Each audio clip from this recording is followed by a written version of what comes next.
স্বামী বিবেকানন্দের জীবনের অজানা কাহিনীর আজ পঞ্চম পর্ব। স্বামী বিবেকানন্দ সারা জীবন ধরে শুধু মানুষের জন্য কাজ করেছেন। তার চিন্তার কেন্দ্রবিন্দু ছিল মানুষ।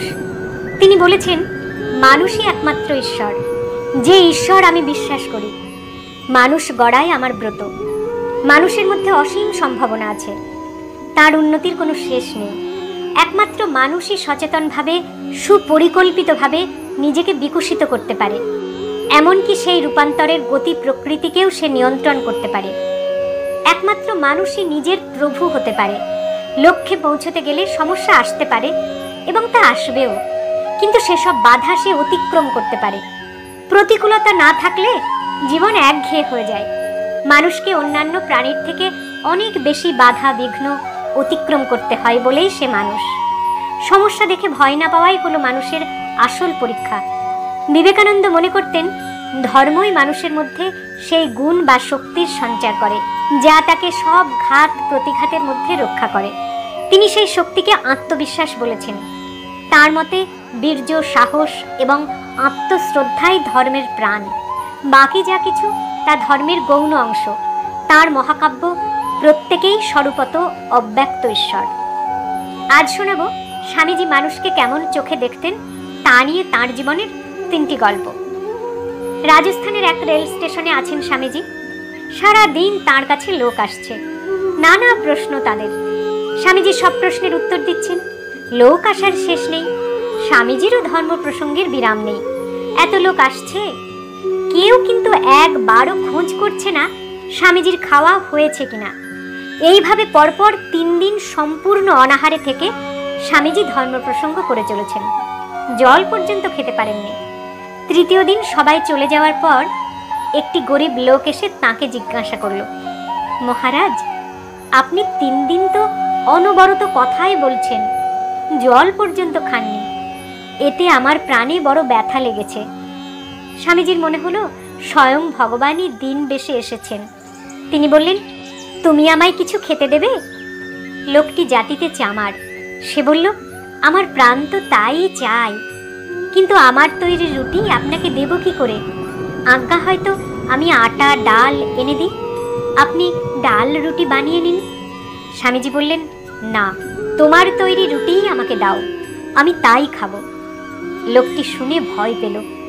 রাজা যদি জানতে পারে যে সে চামার হয়েও সন্ন্যাসীকে রুটি তৈরি করে দিয়েছে, তবে হয়তো তাকে শাস্তি পেতে হবে।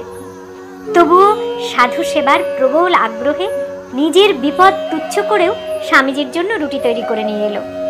তার দয়া দেখে স্বামীজির চোখে জল এলো। ভাবলেন, আমাদের দেশের কুঁড়ে ঘরে এরকম কত মানুষ বাস করে, যারা বাইরে দিন দরিদ্র কিন্তু অন্তরে মহান। সেদিন স্টেশনের কয়েকজন ভদ্রলোকের নজরে পড়ল স্বামীজি চামারের হাত থেকে খাবার নিচ্ছেন। তারা এসে তাকে বললেন, আপনি যে নীচ ব্যক্তির ছোঁয়া খাবার খেলেন, এটা কি ভালো হলো? স্বামীজি উত্তর দিলেন, তোমরা তো এতগুলো লোক আমাকে 3 দিন ধরে বকালে, কিন্তু আমি কিছু খেলাম কিনা তার কি খোঁজ নিয়েছিলে? অথচ এ ছোট লোক হলো আর নিজেরা ভদ্র বলে বড়াই করছো। ও যে মনুষ্যত্ব দেখিয়েছে, তাতে ও নীচ হলো কি করে? ঘুরতে ঘুরতে স্বামীজি বৃন্দাবনের উপকণ্ঠে এসে পৌঁছেছেন। পথের ধারে একজনকে ধূমপান করতে দেখে স্বামীজিরও ইচ্ছা হলো ধূমপান করার। তিনি লোকটির কাছে গিয়ে ছিলিমটা চাইতেই সে সব ভয়ে পিছিয়ে সরে গেল। বলল, মহারাজ, আপনি সাধু আর আমি ম্যাথর।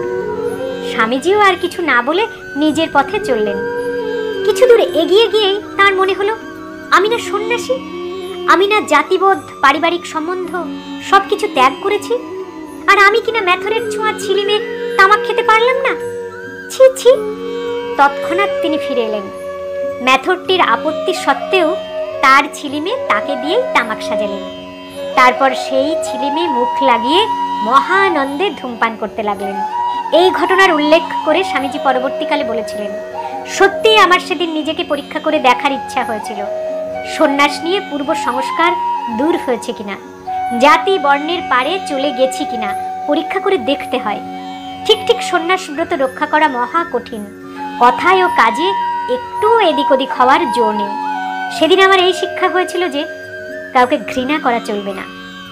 এবার রাজপুতানার একটি ঘটনা। পরিব্রাজক স্বামীজি আবু পাহাড়ে এক মুসলমান উকিলের বাড়িতে এসে উঠেছেন।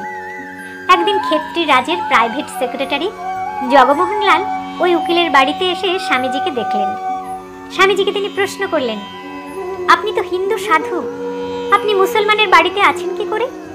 জাত পাত ধর্মীয় ভেদাভেদের ইঙ্গিত মাত্রই স্বামীজির কাছে অসহ্য ছিল। তিনি গর্জে উঠলেন, আপনি বলছেন কি?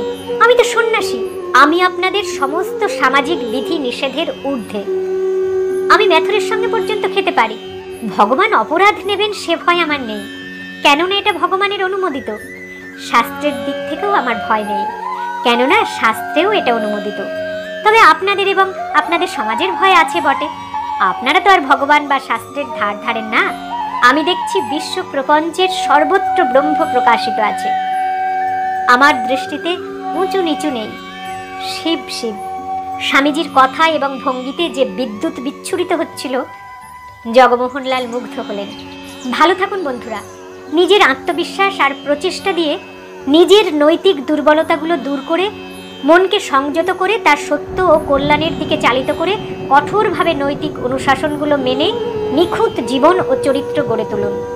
আজ শেষ করি স্বামী বিবেকানন্দেরই একটি বাণী দিয়ে, তুমি যখন নিজেকে দেহমাত্র বলিয়া ভাবো, তখন তুমি বিশ্বজগৎ হইতে বিচ্ছিন্ন।